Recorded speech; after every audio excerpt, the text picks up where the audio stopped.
Hi guys, and welcome back to Raising the Bar, this Let's Play of Might and Magic 6.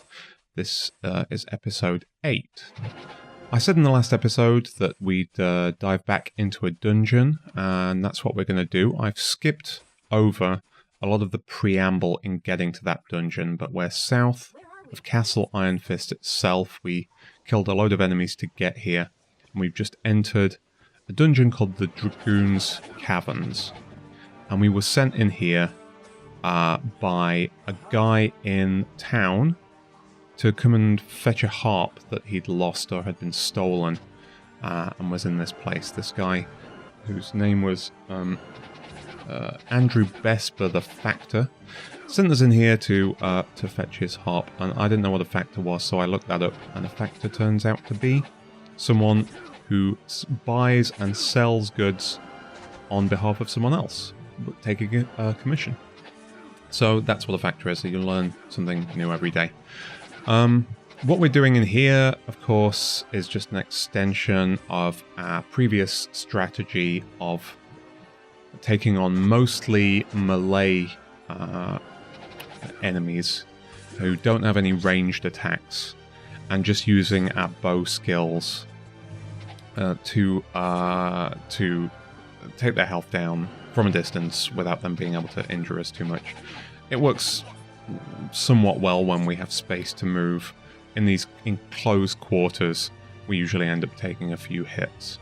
The enemies in this dungeon have started to have much more health than the ones that we've fought at any point up into this point. Their health bars, as you'll see, are pretty long, but our skill with the bow in the last episode was leveled to expert for all 4 of our characters, so we're actually doing a lot more damage now than we were before.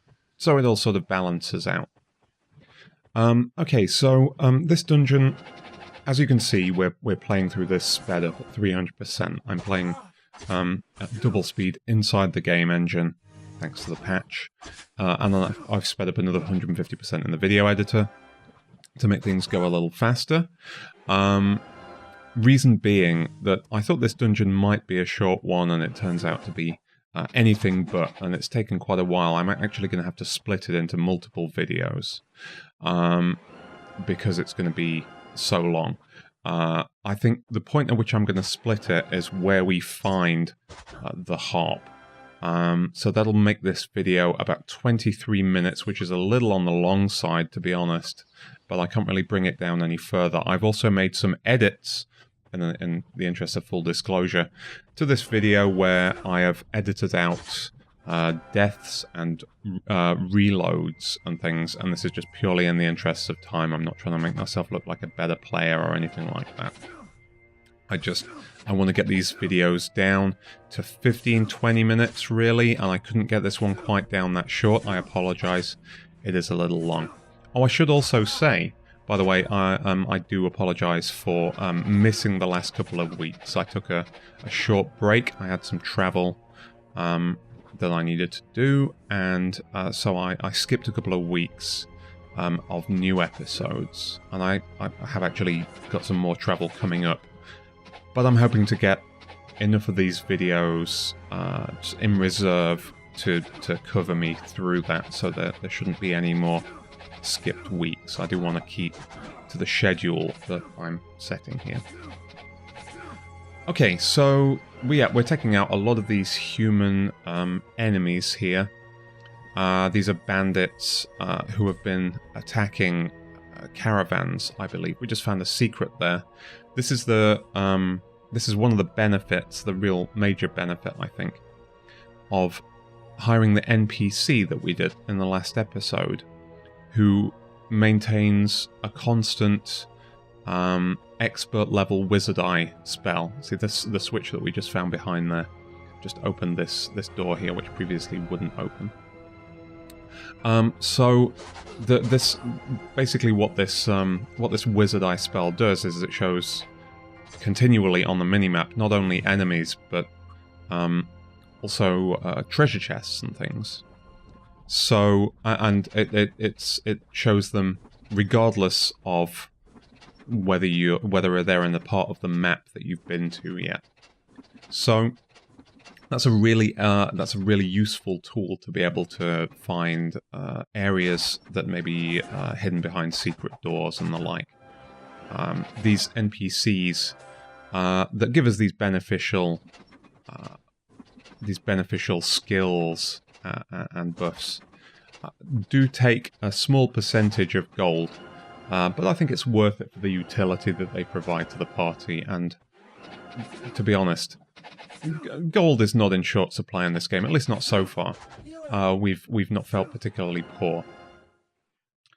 Okay, so yeah, we're using our expert bow skill to just plug these guys with arrows, try and get as far as maintain as much of a distance as possible from them, as you can see. However, this strategy will fail later in the dungeon. Currently, we're dealing with these soldiers that have no ranged ability and are pretty vulnerable to standard arrows.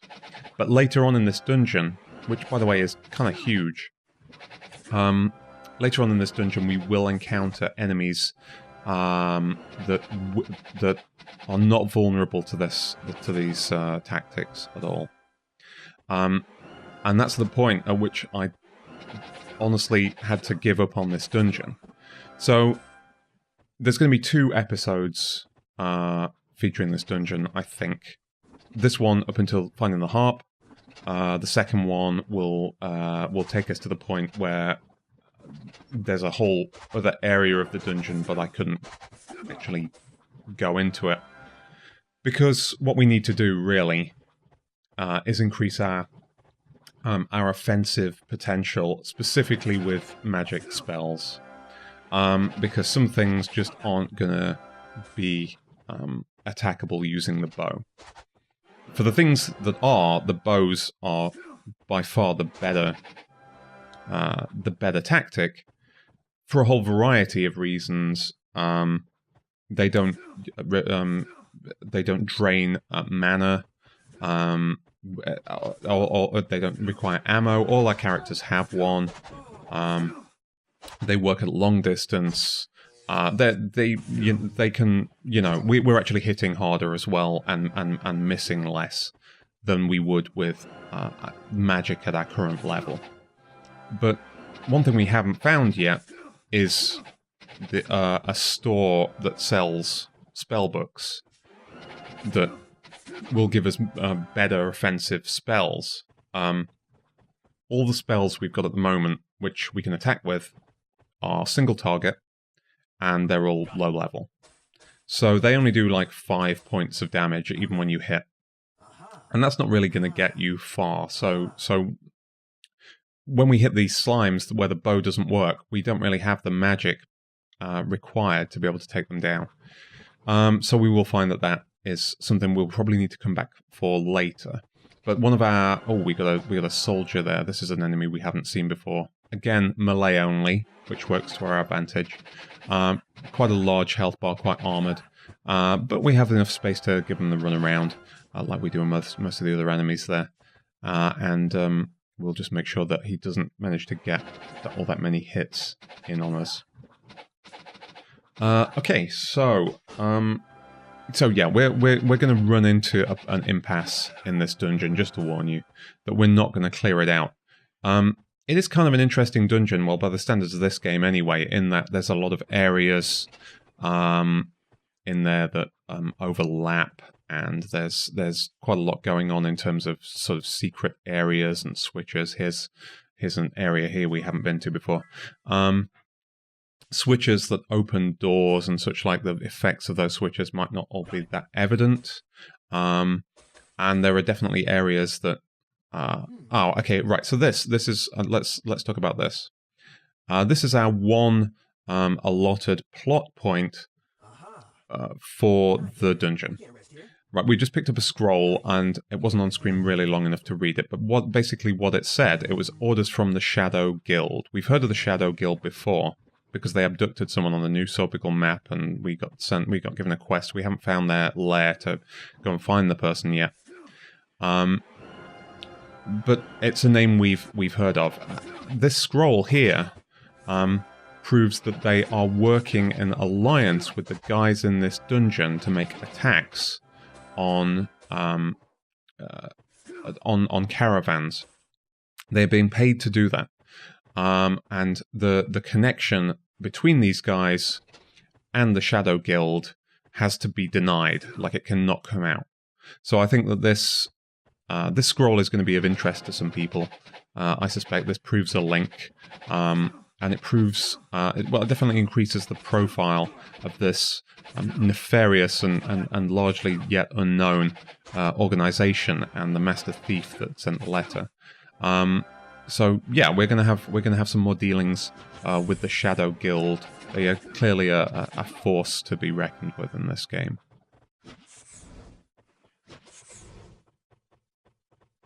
So yeah, as you can see, we're just working our way through. There's places here with sort of canyons and crevices, and thin bridges that cross them, and those overlap lower areas of the dungeon. And that's where all those slimes are. Those are the areas we are not going to be able to clear out fully in this, at least in this playthrough, unfortunately. One of the things in this game that we haven't really dealt with at the moment, but I hope to get into it the next time we're on a sort of an outside map, is we keep picking up potions and such, only we're not really using them. And so far that's been okay because we've kind of been walking through the content a little bit. But as it gets harder, we're probably going to need to use more potions, and I haven't really talked about them, or really touched them. I don't really know a whole lot about them, but you do have a selection of simple potions that you can pick up that are like health and mana potions. But then potions can be mixed to form other potions. And this is something we'll get into later. It's definitely a game mechanic that will be beneficial to us, and we're not really touching it. And as things get a little more challenging, we're going to need to take every advantage that we can, I think. And that definitely includes the potions. As you can see in this dungeon as well, I keep occasionally resting. We are taking a few hits despite our attempts to maintain a safe distance from enemies, because some of these areas are quite close quarters, and because I'm just a little careless. So we keep running out to a safe area and doing a rest. Now, resting has two impacts. Firstly, if you can see the apple and then the number 25 there, that's the food that we have. Resting consumes food. So that puts a cap on the number of times you can rest, but we're pretty good on that at the moment. We have quite a lot of food. And it's largely in abundance in the world and in dungeons as well. So that's not a big concern. But one of the other things we have to bear in mind is that it causes time to pass. And there's quite a lot of things in this game that are very time dependent. There are quests with time limits. There are mechanics that cause certain things to happen only in certain seasons. And the possibly worst of all is the idea that this is not an unlimited time game. If you rest a lot, if you spend a long time and dilly-dally in this game, your characters will age and they will start to lose stats. This strange game mechanic kind of which isn't really at all evident in the game as you play it until it really happens, definitely is a disincentive to spending too much time and doing too much resting in this game, even though it might be convenient to do so. We really don't want our characters to age, and I'm really not sure if there's any way out of that either. I don't know if there's any cure for aging in this game. I hope they put one in, but I really don't know. Okay, one of the things I wanted to talk about in this is I've been doing a little more research into the history of Might and Magic for a longer video that I'm putting together that I mentioned before. And I turned up some information about 3DO, which I talked about back in episode 2 or 3 at some length. But I turned up more information about the business rationale behind that acquisition. I thought it was interesting. It was something that I wasn't previously aware of, but it sheds more light onto what exactly happened there. New World Computing did sell, of course, and I think they were in some financial difficulty and they did need a buyer. At least that's alluded to. John Van Caneghem, the head of New World Computing, was quoted as saying that it wouldn't have survived otherwise. But why 3DO? There were surely other buyers. We know that Ubisoft were interested, if not back in 1996, then at least shortly afterwards, a few years afterwards. But there was a reason that they went with 3DO, and that was this. At the time of the acquisition, John Van Caneghem was very eager to turn Might and Magic into an MMO. And this was really in the early days of MMOs. This was before EverQuest sort of blew the thing wide open. In fact, I think it was even before the launch of Ultima Online that the acquisition actually happened. So why go with 3DO? Well, it turns out that there was precisely one MMO, as we would call it today. I mean, there were precursors to MMOs before that. There was Neverwinter Nights on AOL and things. But really the first modern MMO was called Meridian 59. It's a game that's still running today, I believe. I've never played it.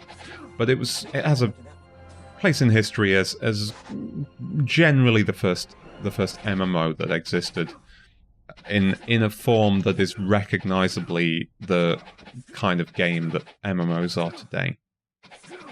And that game was run by 3DO. Or by one of their child studios, at least. So they went with 3DO simply because they were the only people that had the technological experience and the business expertise to run a successful MMO. It was a no-brainer of a decision if that's what the plan was, which it was. So this Might and Magic MMO would have been, had it ever come out, would have certainly been a very important early player in the field of MMOs. It would have been really one of the very first generation of games. And almost certainly we would be talking about it in the same breath as Ultima Online and such. It might have even beat it to market. But obviously this game didn't come out. The whole reason for selling to 3DO turned out to be a bit of a sham, since this game never materialized. In fact, as far as best I can tell, there was very little production done on this game at all. The project was pretty much discontinued after only a few months after the acquisition due to changing business priorities at 3DO. It is said. So I've never heard anything like a working title, even. I don't know if they ever reached the design stages of this game. John Van Caneghem, in interviews, has been quoted as saying, and he was quoted much later, as saying that some of the things that he wanted to achieve with that game were things that MMOs still hadn't achieved, or took a lot longer to achieve. And although there were no specifics of the sort of systems and things that he had in mind for that, and it would just be pure speculation to say. It's interesting to consider what potential alternate trajectory MMOs might have been set on with a historic early player that did things much more like a single player role-playing game. Of course, there have been games since then in the past few years that have taken things in that direction, but it was a long time. They were a long time coming. So yeah, the whole reason that this frankly awful company was involved in the acquisition of 3DO turned out to be something that was really just a false promise or a false hope, unfortunately, and we never saw that that game at all. I would love to know more details about that, but there are very scarce information out there about this hypothetical MMO. It's been mentioned. Well, where I saw it was just in a couple of interviews with people who were involved on a Might and Magic fan site, and if I find the link, I'll drop it in the description. We're coming to the end now. We're coming to the last room. And as you will see, there's just going to be a boss in here, and we will find a row of... yeah, you can see them there. There's a row of like 6 chests, and one of those will contain the harp that we came in here for. So we're close to the point at which we're going to break this video, and we'll pick up in the next thing, in the next video, with the remainder of this dungeon, at least up until the point where we hit an impasse and our forward movement is really hindered by these things that we can't kill. We'll have to go away, increase our magic skills, and get some more offensive spells before we can come back to that, I think. I think I hit everything that I was going to in this video. I apologize that it was another sort of boring, sped-up dungeon run. We did get some loot out of it. I don't think there was anything particularly amazing in there. This veteran is taking a lot of health. Is taking a lot of damage to take down. There we go. A nice pile of gold then on the body. Yeah. So anyway, I'll say thank you for watching, and there should be another part of this this dungeon next week, and then we'll head off and do some of the stuff that we've got. That first chest just teleported us to a room that fortunately we had already cleared. Annoyingly, we have to now backtrack to go to the second one. Yeah, so the next episode we'll continue on in this dungeon and clear as much of it as we can. But we do, in this chest here, in the second chest, yes, we should have our quest item, which we should be able to take back to Andrew Besper, and hopefully he will be very happy that we gave him his harp back and that we killed about 300 guys, most of whom were identical looking to one another and just wore different color clothes, to get his harp. So anyway, yes, thanks for watching, and I'll see you next time.